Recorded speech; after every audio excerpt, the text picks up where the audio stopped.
আমরা আসছি শুটিং করতে, আর দেখেন আমাদের প্রোডাকশন ভাইয়ের অবস্থা, ব্যাগ ট্যাগ নিয়ে কি অবস্থা। আর আমরা আসলে শুটিং করা এত সহজ না। ফেসবুকের টাকা আপনি ঘরে বসে থাকলে আপনাকে দিবে না, আপনি পরের কন্টেন্ট কপি করে ছাড়বেন, এটাও কিন্তু হবে না।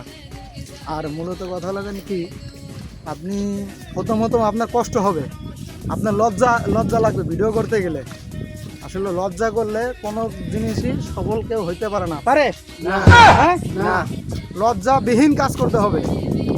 লজ্জা থাকবে তো আপনি লজ্জা করলেন তো হেরে গেলেন, লজ্জা করা যাবে না। অনেকে অনেক কথা বলে, নতুন নতুন কাজ করতে গেলে অনেকে বলে টিকটকার, এরা পাগল হয়েছে, একে মাথা ঠিক নাই, একে পাবনা নিতে হবে কি হ্যাঁ। এখন আমরা আমাদের অনেকজন এইসব কথা বলে, আমরা এর কথাই না কান দিব না, কান দিব না, না আমাদের কাজ আমরা চালিয়ে যাব ইনশাআল্লাহ। আর আমাদের নতুন পেজ তিন বিয়ার পেজ আপনারা সবাই ফলো করবেন। এই যে আমরা 4 জন আছি, আমরা 4 বিয়ার পেজ সবাই ফলো করবেন। এই যে একজন আর একজন, আমি তো ক্যামেরাম্যান আছি, আমি আপনাদের ক্যামেরা পিছনেও আছি, সামনেও আছি, আমরা সবাই সবার দিকে আছি। সবাই ভালো থাকবেন, আল্লাহ হাফেজ।